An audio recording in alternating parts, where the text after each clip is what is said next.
many folks here are familiar with the term adverse childhood experiences? Oh my God, I love to see that so much. When I first started my research and my work in this field, I'd ask a room like this and like one hand would go up, right?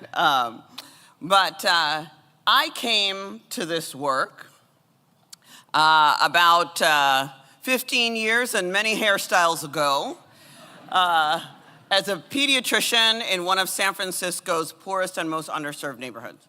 And I was taking care of my kids, and I was doing all the things that they train us to do. I did my residency at Stanford, thought I got some good education, right? And, but when I was writing the prescriptions for the asthma medications or the antibiotics or doing the nutrition counseling, we were doing a really good job, and yet I felt like something was missing.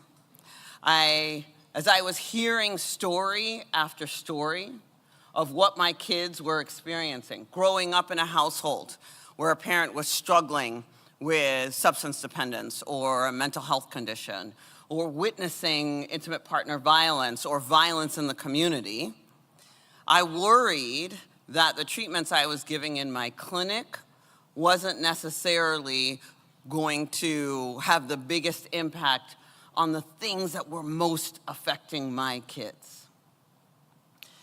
And then one day, if I was a doctor and I was in a place where a whole bunch of my patients had a certain type of cancer or diabetes, I would become an expert in that type of cancer or diabetes.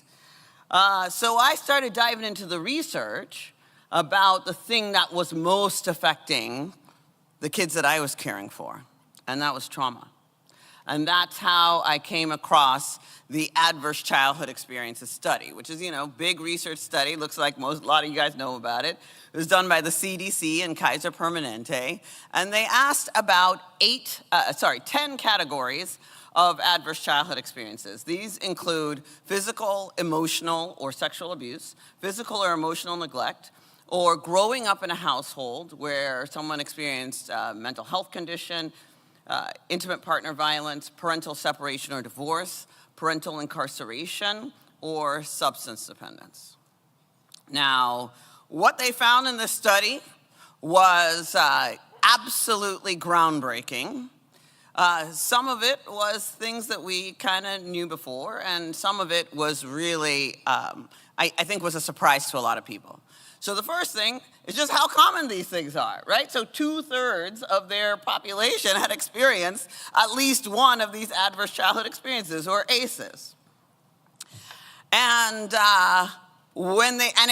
this wasn't my community, low income African American community, Baby Hunters Point. This was Kaiser San Diego. It was 70% Caucasian, 70% college educated. But the other thing that they found, right, was that for those folks who had experienced significant adverse childhood experiences, there was a dose-response relationship between what you experienced in childhood and your outcomes in adulthood.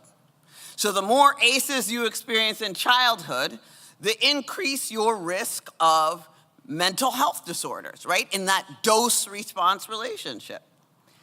Increased risk of substance dependence. Again, dose-response relationship. The more ACEs, the greater your risk of substance dependence.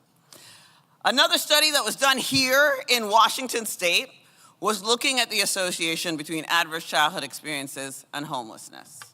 And we see that same dose-response relationship. The more ACEs that you've experienced in your life, the greater your risk of experiencing homelessness. In fact, if you compare the percentage of those people who have 0 ACEs, 1.3%, right, experiencing homelessness. Of those with 8 or more ACEs, 30%, right? You talk about an effect size. We see this profound association. Now, for a lot of people, that makes sense. Okay, this is something we knew before. If you have a rough childhood, we understand that you're more likely to, have poorer mental health and substance dependence outcomes. We see it all the time. The thing that was a shocker for a lot of folks was that there was also that same dose-response relationship with 9 out of 10 of the leading causes of death in the United States of America. Heart disease, cancer, stroke, Alzheimer's, right? So that kind of turned it on its head a little bit, because before people were thinking, oh, well, it must be, they grew up in a rough household. It must be something that they're doing, right? And that's why they have these poor outcomes. But when you talk about Alzheimer's, right, or autoimmune disease, people start to scratch their heads a little bit.